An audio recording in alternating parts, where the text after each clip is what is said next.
Assalamualaikum warahmatullahi wabarakatuh. Dan salam sejahtera untuk kita semua. Suka atau tidak suka, bersepeda di tanjakan tidak bisa dihindari. Entah itu tanjakan landai maupun tanjakan curam. Nah, tak jarang tanjakan mampu membelokkan kemudi sepeda kita, alias balik kanan secara teratur, terutama bagi pesepeda rekreasi. Bersepeda di perkotaan tidak menjamin kita mendapatkan rute yang semuanya datar. Ada kalanya kita menghadapi flyover. Syukurnya, tanjakan berupa jembatan, flyover, atau jalan raya di perkotaan sudah didesain tidak melebihi gradien 6%, sehingga mampu dilewati oleh pesepeda rekreasi yang memiliki power rata-rata 100 watt ke bawah. Apalagi tanjakan tersebut umumnya pendek. Tetapi tak jarang masih ada pesepeda yang tidak bisa melewati tanjakan ini. Banyak alasan kenapa tidak bisa menaklukkan tanjakan. Berikut ini beberapa penyebab kenapa kita tidak sanggup melewati tanjakan.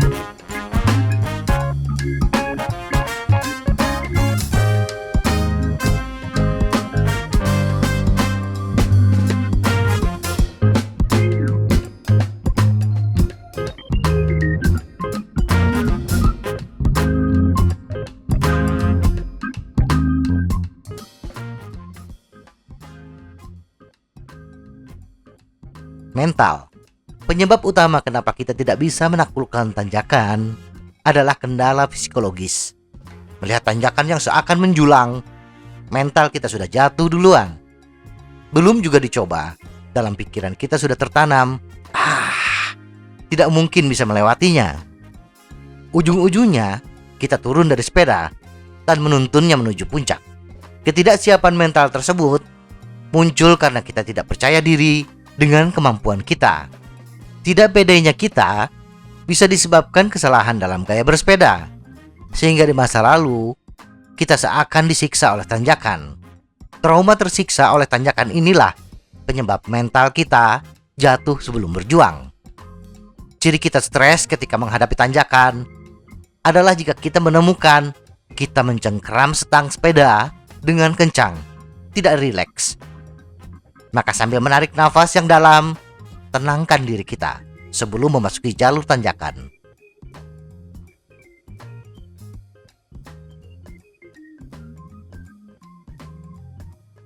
Tenaga. Kesalahan yang paling sering dilakukan adalah memforsir tenaga di awal tanjakan dan kehabisan tenaga ketika masih di tengah tanjakan. Kehabisan tenaga ini terjadi ketika akan memasuki tanjakan. Kita memporsi tenaga dengan bersepeda secepat mungkin, dengan menggunakan gear tinggi, mengandalkan kekuatan otot.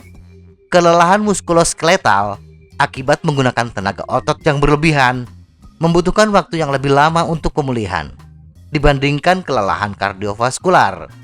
Jadi, gunakan gear sedang, tidak terlalu ringan, juga tidak terlalu berat ketika di awal tanjakan. Dan fokus kepada putaran pedal yang konstan. Mengandalkan cadence untuk mencapai kecepatan tertentu akan menghemat tenaga yang bersumber dari kekuatan otot. Ketika akan mencapai puncak, inilah saatnya kita menggunakan cadangan kekuatan kita, yaitu mengandalkan kekuatan otot.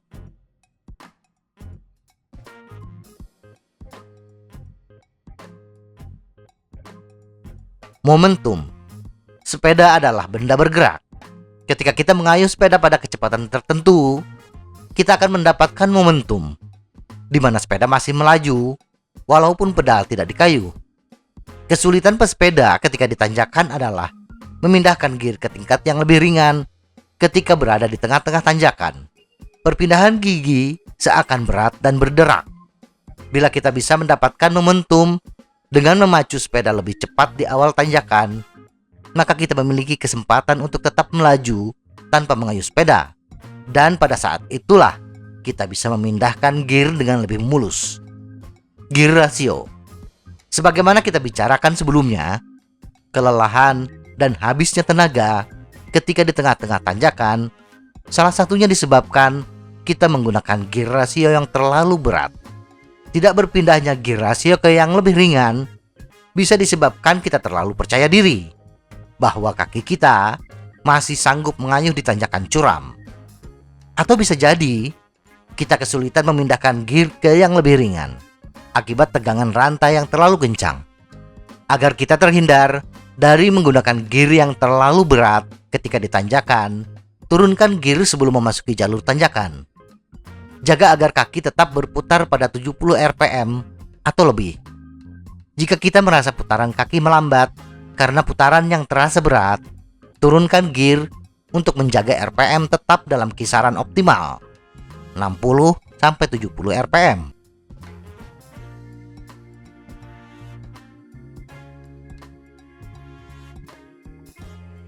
Berdiri. Mengayuh sepeda dengan teknik off saddle memang menghasilkan ledakan tenaga yang besar. Tetapi teknik ini menuntut kebutuhan oksigen dan kekuatan otot kaki yang besar. Melakukan teknik off saddle di awal tanjakan membuat kita kehabisan tenaga ketika di tengah tanjakan. Bila kita mampu melakukan teknik off saddle, lakukan di tahap akhir pendakian.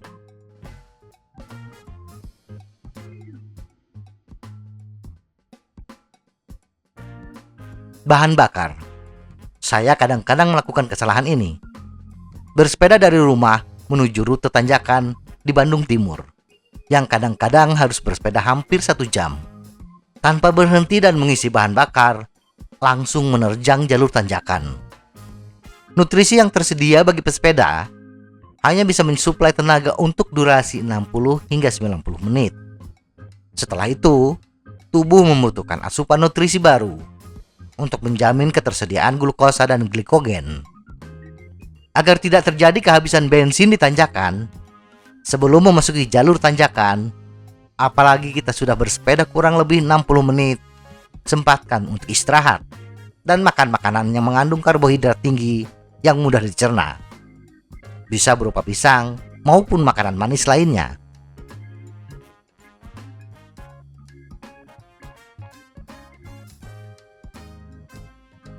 Sepeda. Rata-rata pesepeda yang merambah jalur tanjakan curam dengan gradien di atas 10% menggunakan sepeda gunung lengkap dengan box suspensi dan ban lebar dengan knop besar.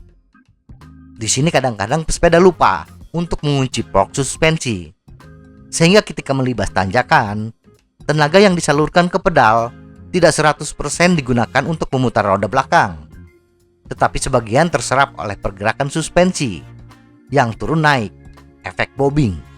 Maka ketika akan memasuki jalur tanjakan, pastikan box suspensi sepeda sudah terkunci. Dan kesalahan kedua adalah ban dengan rolling resistance yang besar. Memang sepeda gunung pantasnya menggunakan ban lebar dengan knop yang besar, agar gaya traksi ban bisa mengatasi jalur off-road. Tetapi kadang-kadang jalur pendakian adalah jalan aspal yang mulus.